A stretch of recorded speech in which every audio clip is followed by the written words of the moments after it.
Hi. ఇప్పుడు ఏపీలో elections వస్తున్నాయి కదా! ఏపీలో నెక్స్ట్ సీఎం ఎవరైతే బావుంటుందనుకుంటున్నారు? హ్మ్. నాకైతే ఎవరొచ్చినా డెవలప్‌మెంట్ అనేది చేస్తే మంచిగుంటది. ఓకే. అది అంటే ప్రస్తుతం జగన్ పరిపాలనలో డెవలప్‌మెంట్ కానీ, పాలన కానీ మీకెలా అనిపిస్తుంది? Okay ma'am. స్టూడెంట్స్ అంటే మరీ అంత వరస్ట్ కాదు. మరి అని చెప్పి మరీ అంత గ్రేట్‌గా అనిపించలే. ఇంకా అదే టైం పడుద్ది. ఎందుకంటే బై సర్టిఫికేషన్ అయ్యి ఎన్ని నెలలు అవ్వలేదు కదా! జస్ట్ 10 ఇయర్స్ అయింది. So, it will take time. But ఆ ఫ్రీ స్కీమ్స్ అనేది కొంచెం తగ్గిస్తే బావుంటది. ఎవరొచ్చినా సరే. అదే టీడీపీ పొత్తొచ్చినా లేకపోతే వైసీపీ వచ్చినా. సో, ఎందుకంటే మళ్ళీ అనవసరమైన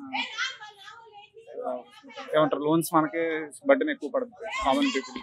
అంటే జగన్ పరిపాలనలో సంక్షేమ పథకాలు ఎక్కువగా ఇస్తూ ఉంటున్నారు కదా!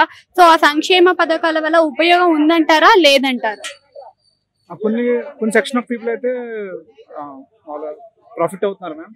కానీ అలా అని చెప్పి ఆ, ఏమంటారు దాన్ని పెంచుకుంటూ వెళ్ళిపోతే ఐ మీన్ లైక్ ప్రతి ఇయర్ యాడ్ అవుతుంటారు కదా ఇప్పుడు. సో పెన్షన్స్ అనేవి ఇప్పుడు ఓల్డ్ పీపుల్ పెన్షన్స్ అనేది పెంచిన తప్పలేదు. కానీ ఆ, మామూలు వేరే కొన్ని గ్రూప్స్కి అనవసరంగా మనీ ఇవ్వడం అనేది మళ్ళీ ప్రైజెస్ పెంచడం ఇవన్నీ మనకి ట్యాక్స్లో ఎక్కువ పడుతుంది కదా. సో సో, ఇప్పుడు మనం చూసుకున్నట్టయితే పొత్తులో వస్తున్నారు చంద్రబాబు నాయుడు గారు. సో, అలా పొత్తులో రావడం వల్ల అసలు ఉపయోగం ఉందంటారా? ఉంటుంది మ్యామ్ కంపల్సరీ. ఎందుకు ఇప్పుడు అంటే మనకి వేరే వాళ్ళకి ఏం నష్టం జరగదు. ఇప్పుడు బీజేపీ చూసుకున్నా, ఇటు సైడ్ జనసేన చూసుకున్నా గానీ, మళ్ళీ చంద్రబాబే అధికారంలోకి దిగుతారు కదా అప్పుడు. అదే మ్యామ్.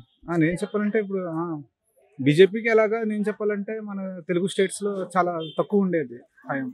ఇప్పుడు తెలంగాణలో అయితే కొంచెం పెరిగింది కానీ ఆంధ్రలో అయితే నాకు తెలిసి చాలా టైం తీసుకుంటుంది. ఎందుకంటే అక్కడ మన లోకల్ పొలిటికల్ పార్టీస్ ఎక్కువ హవా ఉంటుంది. సో చంద్రబాబు నాయుడు అవడం కరెక్ట్ ఒకవేళ పొత్తులో గెలిచిన.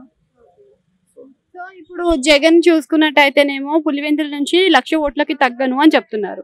అయితే పిఠాపురం నుంచి పవన్ కళ్యాణ్ చూసుకున్న 1,00,000 ఓట్లకి ఏమాత్రం తగ్గను అంటున్నారు. మరి అందరూ కూడా 1,00,000 ఓట్లు ఖచ్చితంగా గెలిచే అవకాశం ఉందనుకోవచ్చు.